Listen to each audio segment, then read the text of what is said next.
Hello, and welcome to this week's episode of Who's the Daddy? Today we have special guest Violet here, ready to inquire about her parentage. Hello, my name is Violet, and I have never known who my parents were.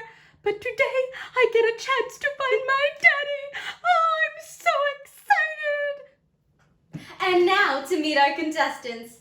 Camera guy, can you please scroll to the contestants? On it, boss. First up, we have Kermit. Yeah, I really hope I'm the dad. I've always wanted to have kids. Secondly, we have Sir Pugs-a-Lot. You know, I wouldn't be surprised if I was a father. I did a lot of meet and greets in my day, if you know what I mean. Lastly, we have Chad. What's up, dude? I'm definitely the dad. And those are our contestants. In order to determine parentage, we'll need to do 3 different things. First, we'll need to extract DNA. Ooh. Second, we'll need to replicate it. Ah. And third, we'll need to perform gel electrophoresis. Whoa.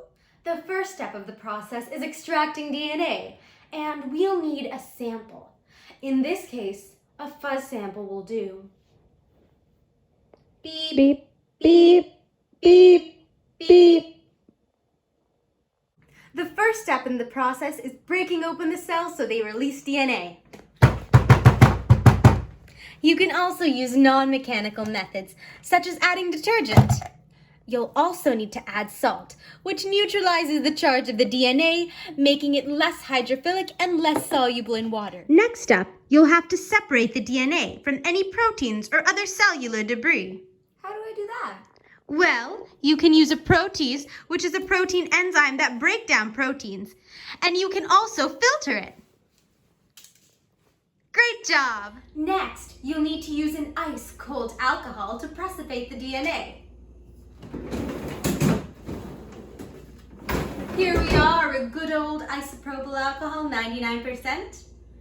Carefully pour in, and you should see a stringy substance start to form.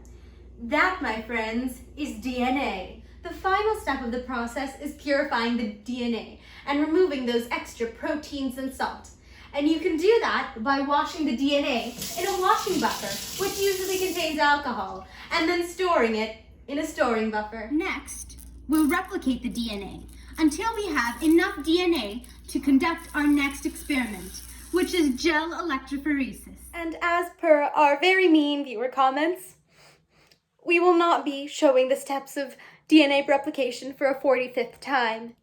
We will, however, be showing you how gel electrophoresis works, so fasten your seatbelts. The first step of the gel electrophoresis process involves using a restrictive enzyme to cut the different DNAs into pieces.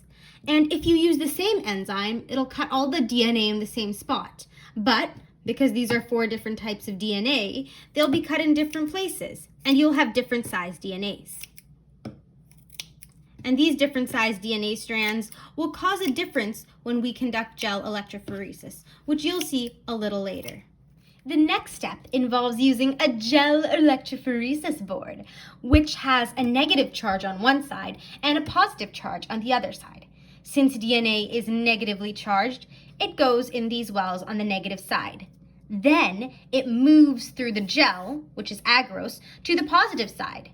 And because of that, the way it stops along the way, larger pieces get stopped earlier and smaller pieces get stopped later to create a very unique pattern. And we'll repeat this with all 4 of the DNA samples. So as you can see, I just completed 4 trials of fancy-dancy gel electrophoresis with our daughter and our 3 potential fathers.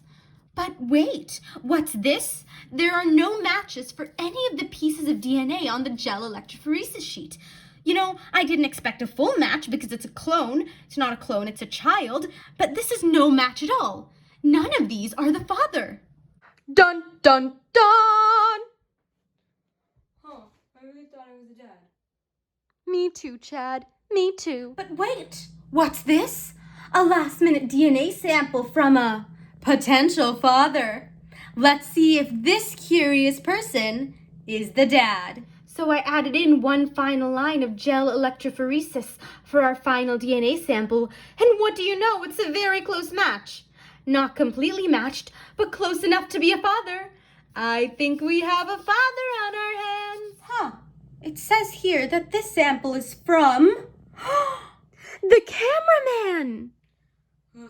It was me all along. So there you have it. A lovely family reunited thanks to the magic of gel electrophoresis. Thank you for tuning in today, and we hope to see you soon. Bye for now from Who's the Daddy?